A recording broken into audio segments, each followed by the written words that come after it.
But speaking of which, Marathon. So it's been 1 month now, and Yongya has uploaded a video saying Bungie is in serious trouble. 1 month later, Marathon numbers remain deeply worrying for Bungie. My curiosity is, how is even Marathon doing right now? I haven't bothered checking in a while. How the numbers are doing?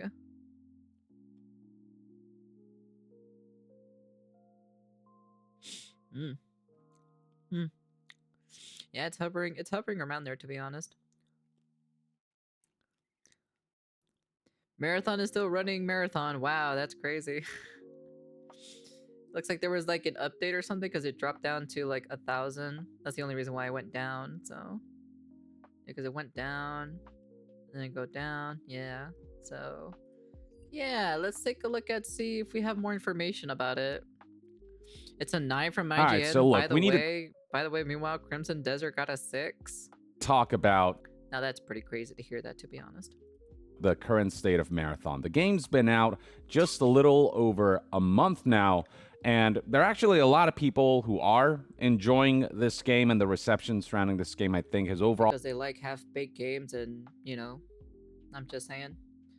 I'm like, the tolerance for like a good quality game is pretty low in the FPS scene, so I'm not really expecting FPS gamers to have very high, like, high tolerance on their like, on their games, for quality check anyways. So take a look at the Call of Duty scene anyways. Thank you for the follow. All been more positive than people expected when it was first announced. Those who have like delved deep into it are finding the appeal of it.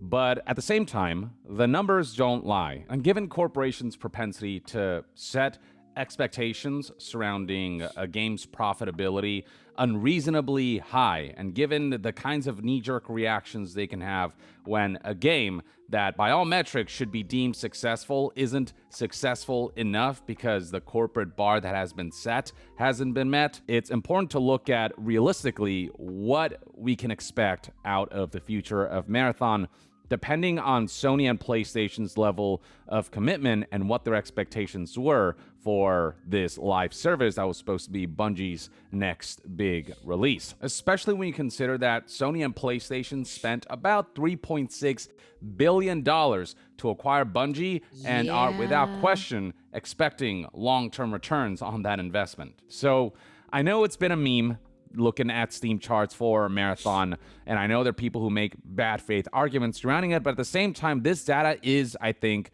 quite valuable to look at because it gives you the overall trend line of this game. And the overall trend of this title right now is that while it's retained a decent player base over the course of weeks, the trend line is still going downwards. And we're looking at a point where it feels like every week we get lower and lower player numbers as people move on to other experiences and other live services. Now, in an ideal world where AAA projects aren't overinflated in their budget, in their scale, and live services aren't overinflated when it comes to the financial ambitions surrounding them, the profitability potential of them, something like Marathon would be seen as a game that has long legs. But no, because the quality of the game is just not that good, to be honest. The substance of the games are just not that great when it comes to live service. Because in overall, at the end of the day, they have the mentality of like, how can we milk the player base? It's not really built on the foundation of funness. It's built on the foundation of like, how much can we squeeze out of our player bases before we kill the game. When we kind of look at it from the corporate mindset, these are numbers that I find to be quite worrying, just knowing how, like Sony and PlayStation have operated in terms of some of the studios that they've closed down recently. And given how, like, recently I talked about how Battlefield 6 being the most successful game of 2025 still wasn't enough to stave off, layoffs and whatnot. The only reason why they couldn't keep, they couldn't have, they called the layoffs off is basically because the content is pretty bare bones and the player retention is not there. I'm like, if you're not gonna release that much content, it's like, well, we'll just come back, from a year from now when all the content is there, then we'll play the game, so. For me, I'm leaning on a 7 or an 8 for Crimson Desert. And for EA to deem Battlefield 6 not Yeah, but successful Marathon enough, a even 9 if it's though the is most kind of outrageous successful though. entry in the entire franchise, even beating out Call of Duty. And under that mindset, seeing 24-hour peaks that are continuously diminishing, that are at 28,325 players, and how right now a little over 17,000 players are playing, those are numbers that are just not encouraging based on what Yeah. I believe the high expectations of Sony and PlayStation to be surrounding Bungie's next big release after Destiny 2. And the thing that really frames it for me is the fact that when you look at Destiny 2's numbers right now, they're currently pretty abysmal. You can see that people have kind of moved on from Destiny. Do you think this might be the end of Bungie, to be honest? Like, do you think Bungie will actually, like, fall and crumble completely because they don't have really a lot of players in Destiny, and then they don't really have that many players in Marathon either. But Marathon had good control. Crimson Desert control is shit. Because its Okay, content buddy. cadence output It's hasn't just been Destiny with the particularly skin on good, it. and because the story kind of marked It's the not hard end. to While the game copy did and go paste out on a over, you high know? with the Final Shape expansion, after that, many saw it as kind of like, okay, this is where Destiny's core story ends, and that's why Bungie was hard at work on ensuring that Marathon could be their next big successful live service. But looking at, all-time peaks for Destiny 2 on Steam, looking at its player That's numbers pretty throughout sad, its I'm not tenure, you gonna can lie, see to be that honest, to see Marathon is Destiny how it not only is. not achieving anywhere close to these numbers, but when you look at the overall player base of Bungie games, Destiny 2 right now is seeing peaks of a little over 10,000 players, a little over 11,000 players, and then combine that with the a little over 28,000 24-hour peaks of Marathon right now, and you'll find that the combined player base of Marathon and Destiny 2 right now, people I don't think they would like shut them down, but I think they would like absorb them into the Sony ecosystem, and then they won't be their own thing anymore. They'll be part of the Sony branch or the Sony team. That's what when I mean like the end of it. That's what I'm basically saying, is like the end of Bungie as like its whole of itself by itself, who are coming back to these games and engaging with them. These two numbers combined fall short of even Destiny 2's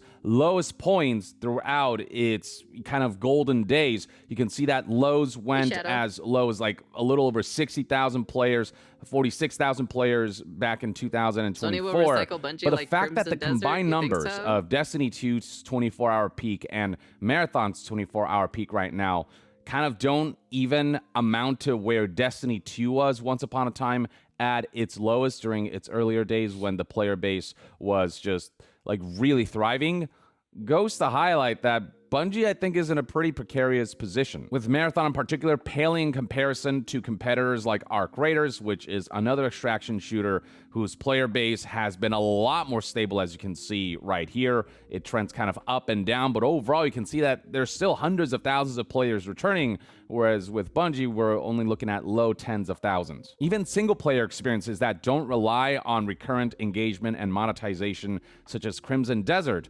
is seeing not only much higher all-time peaks, but much higher overall retention. Players are just coming back, and we still have hundreds of thousands of people playing this title on a daily basis. You cannot say the same about Marathon. Also important to highlight are Twitch stats, which kind of tell you how engaged streamers and content creators are when it comes to a title like this that relies on that kind of engagement from content creators to inspire other people to check the game out. You can see that the overall trend line for a Marathon when it comes to Twitch streamership and viewership has been one that has been plummeting over the last couple of weeks, to the point now where average viewership surrounding Marathon on Twitch is only sitting in the low thousands, in the like 5,000. Let me check in and let me take a look at it. Let's jump over to let me pop up. I've never even bothered taking a look at the Twitch's freaking category for Marathon. Where even is that game even sitting on anyways? That's my curiosity. Marathon, where are you, Marathon? Where are you?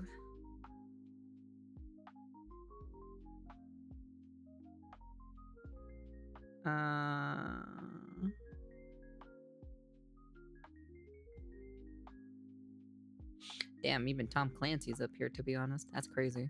There you are.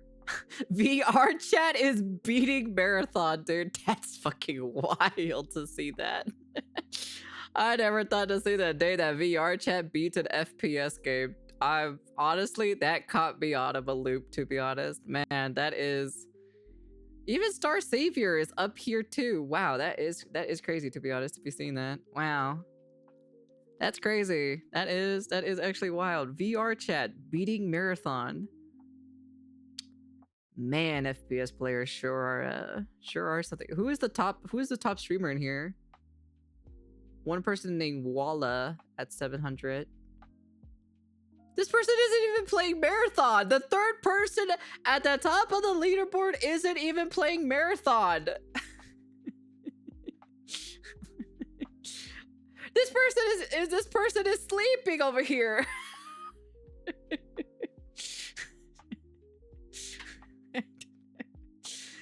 This person down here is not even playing Marathon. They're playing football. They're watching a football on YouTube. Oh my goodness gracious me. Man, you love to see that. You definitely love to see that. Oh man. Right. Okay. What about VR chat?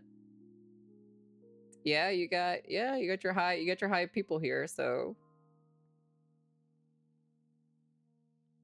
yeah, you got high people up there, so man, that's crazy. Thousands, which is just not a good indication of a game that has long legs when it comes to engagement from content creators. Whereas something like Arc Raiders, while it has been seeing a downwards trend as well, it still engages tens of thousands of people. The average viewership here is, at almost 33,000.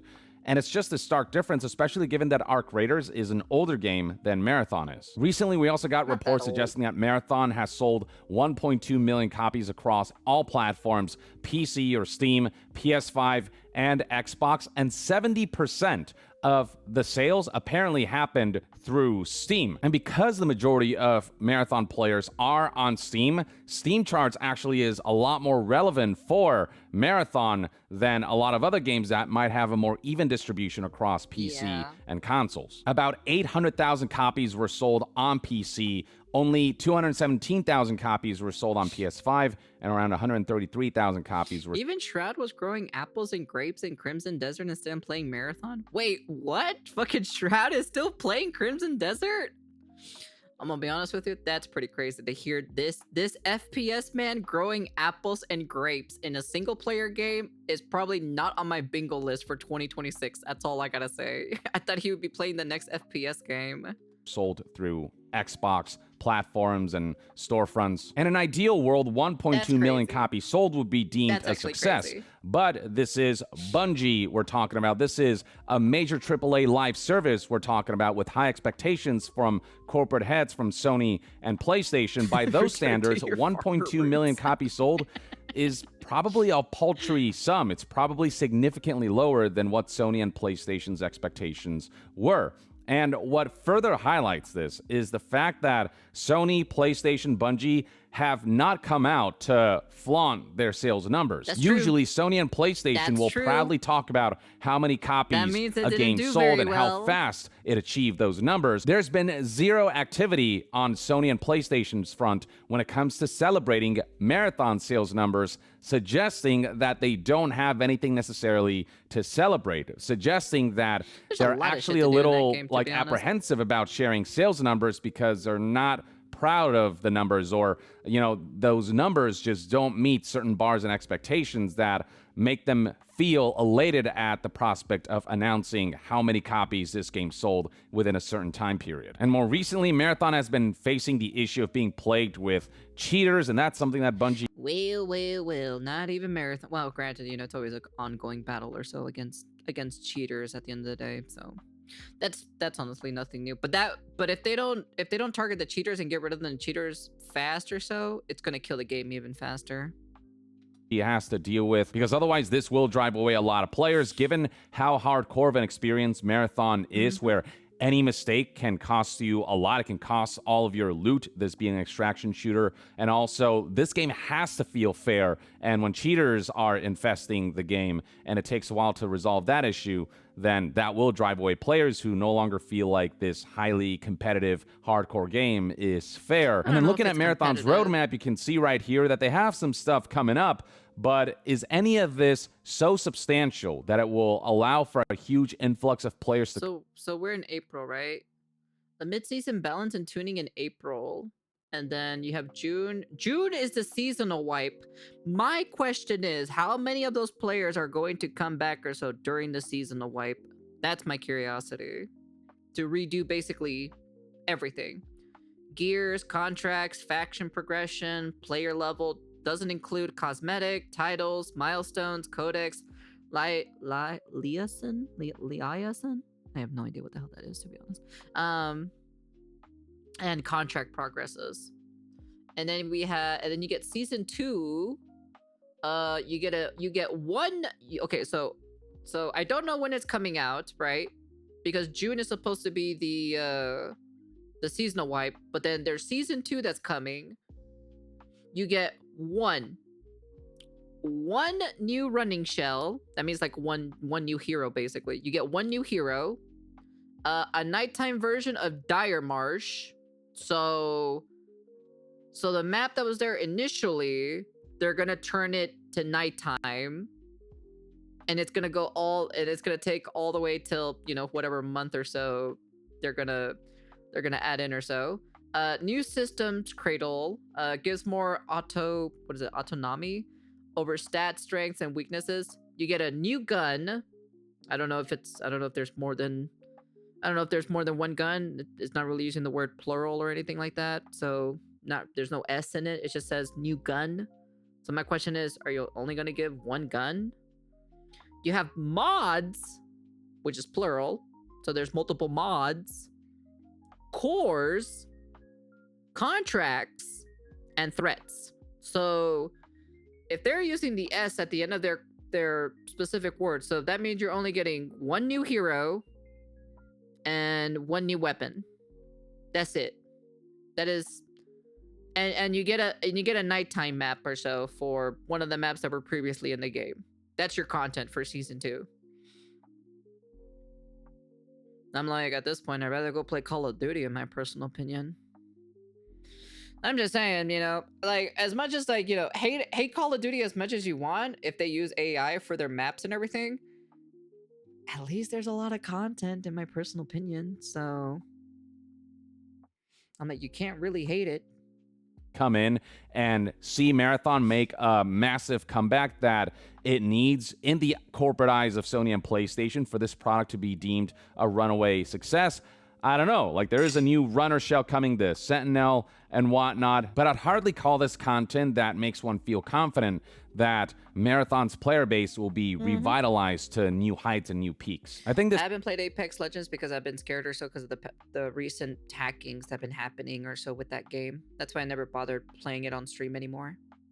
analyst right here who's reporting that Marathon has sold roughly 1.2 million copies across all platforms put it best further down here, where PlayStation and Bungie are at a crossroads here, and they have basically one of two choices. Either they double down on Marathon and hope for a Rainbow Six Siege level of comeback or a No Man's Sky style recovery plan, or they move on from Marathon sooner rather than later and focus on Destiny 3, which is the project that people are anticipating from Bungie most, which would do. Yeah, but if they're gonna let go of Marathon to work on Destiny 3, I feel like that's gonna be such a rush mess, to be honest. Story-wise, it's just gonna be copy and paste from Destiny 2 with very minimal changes and everything like that. So I don't know, man. I don't know, man. They just need to come up with just a single player game for the meantime until they can come up with something better for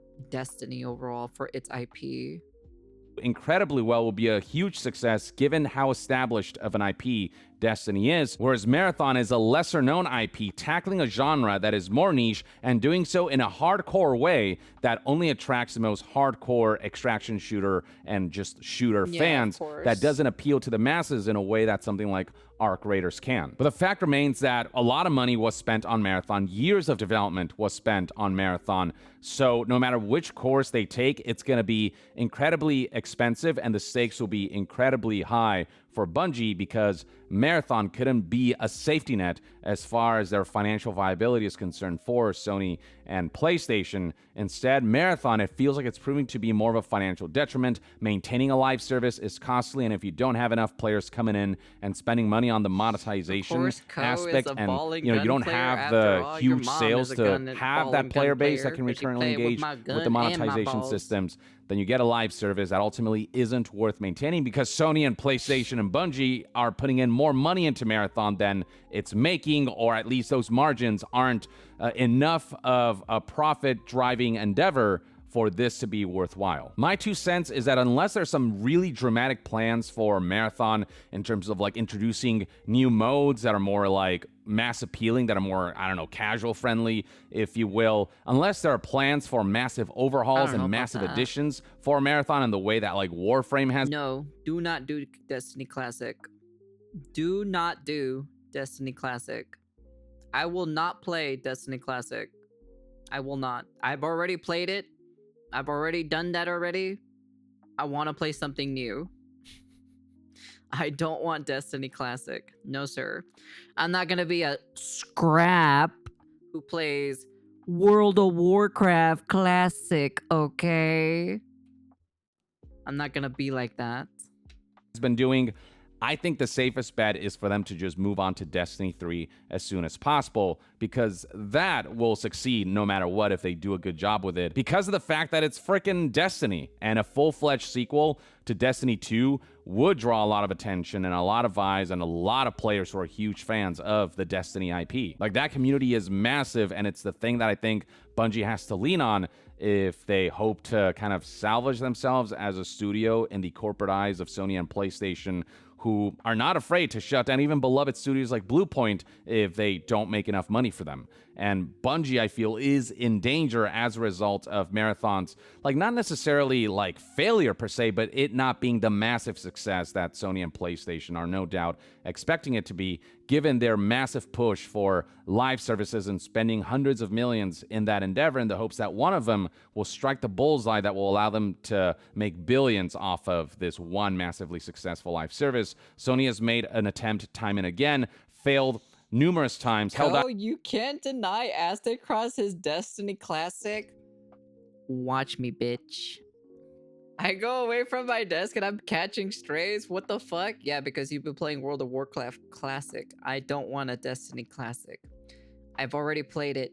I've already done it. I want to play rather something new. That's the reason why.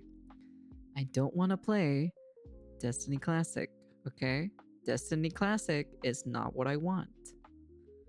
This ain't about me. This is about Marathon. No. They're talking about. He brought up Destiny Classic. That's why. And I said I ain't gonna be like that. I'm not gonna play Destiny Classic.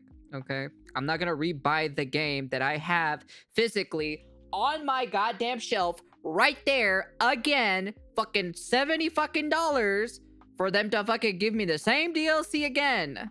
I'm not doing this shit again. Okay. I've done it before. I had a fun time playing Destiny 1. Give me something new. Okay? I don't want to be paying again fucking $70 to $80 or $60 or whatever they're going to charge for that fucking game with DLC. The same DLC, let me remind you. And I don't want to do it. I do not. That is not what I want. Well, why do I get hit with the strays? Because you've been playing fucking World of Warcraft Classic, you bitch! Survivors 2 being their most successful live service, but Concord didn't pan out well at all. Even Marathon from Bungie, the kind of originators of live service, almost isn't panning out. So now, Sony and PlayStation and Bungie have to make collective decisions as to how to move forward. And I think that You'll Destiny catch these 3 strays is the and these only real hands path at the forward same if time. we're thinking about it from like a purely profit standpoint. And so yeah, look, none of this is reflective of the actual quality of Marathon. You know, Bungie, they are masters when it comes to like ensuring that the first person shooting gameplay feels awesome, and they brought a really cool and interesting take on the extraction shooter. You know, I've put in more hours into Marathon, and I can understand where some of that appeal comes from. It's by no means a bad game. It's one of the better live services that have launched in recent years, but it also only It's a appeals. hollow game. I'm like, it's not. It doesn't have substance in that FPS game. Let's keep it a buck here, you know. It looks pretty on the outside, but what's on the inside though? You don't want Stray, Scrap, then live uninstall WoW Classic on Discord right now. appeals to a very niche hardcore crowd, and its numbers just don't reflect a game that is going to be here for the long term, that Sony and PlayStation, based on their history. Actually, I'm gonna call you out right now, Scrap. That's the reason why you didn't want to pay for fucking Monster Hunter World with the DLC, but you'll pay a subscription fee for WoW Classic. Make that make sense to me. Every single month you're paying for that shit. Make that make sense to me, okay? One purchase for a good game, while the other one is a fucking subscription-based game with a game that you used to play a long-ass time ago, okay? Make that make sense to me. Make that make sense. Will support Because for the long term good. if it doesn't make a comeback real soon. So The all of this is nostalgia ultimately holds for you way me too tight on the worrying balls. for Bungie as a studio, given that both Destiny and Marathon are not in the best place they could be, and given the risks that are involved in Bungie tackling a new project, because Marathon might have lost more money than it gained or not made enough money to justify how much money and time was spent on it. Whatever Bungie's next project is has to be massively successful for Sony and PlayStation to like be able to justify their $3.6 billion purchase of that studio, and for them to be able to justify keeping Bungie afloat, and you know, to recurrently spend money on this studio that Sony and PlayStation hoped would deliver the live service to end all live services, and you know, that would yield the kind of revenue potential that they hoped Bungie would have by spending $3.6 billion on them. But currently, as Rhys Elliott, the analyst, put it here, Marathon just hasn't exactly made the splash Sony and Bungie wanted, even if the game underneath the surface is a masterwork of design. So yeah, I'll be very curious to see what the future holds for Marathon and what Bungie's next project will be, if it'll be doubling down on Marathon or moving on to something more established and known like Destiny. I think they're going to 3, double down, and what Sony and PlayStation's overall... Unless those numbers get below 20K, they're going to double down. Hey, YouTube Fox, if you get a degradation king, just come to stream. You saw firsthand the kind of shit Code does to us chatters. I think Scrap owes Acid-Cross a apology for all the Destiny Classic slander. risk assessment of Bungie is. But with all said and done, as much as I want to see Marathon do better, and as much as I want to hope that Marathon can continue to be supported for the players who do enjoy this title, the numbers just don't lie. The numbers are objective, and the numbers just don't show a great indication when it comes to its potential to be seen as a worthwhile continuous investment for corporate heads.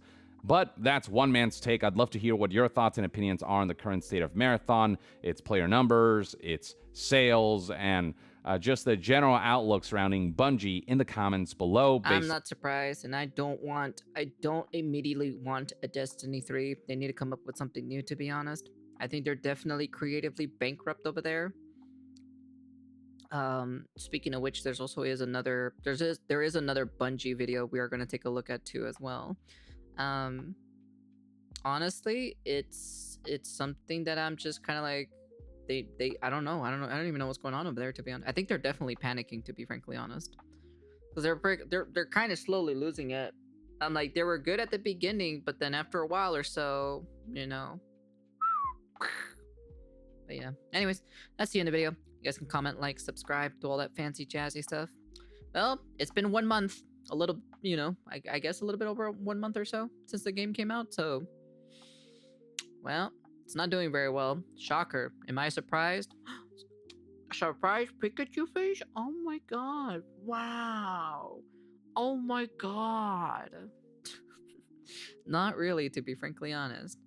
I'm like, for just from looking at the gameplay and just watching the gameplay in general, like it's just kind of like it needs a little bit more substance in my personal opinion. So, but yeah, it is what it is. Hey, people like what they like at the end of the day, you know.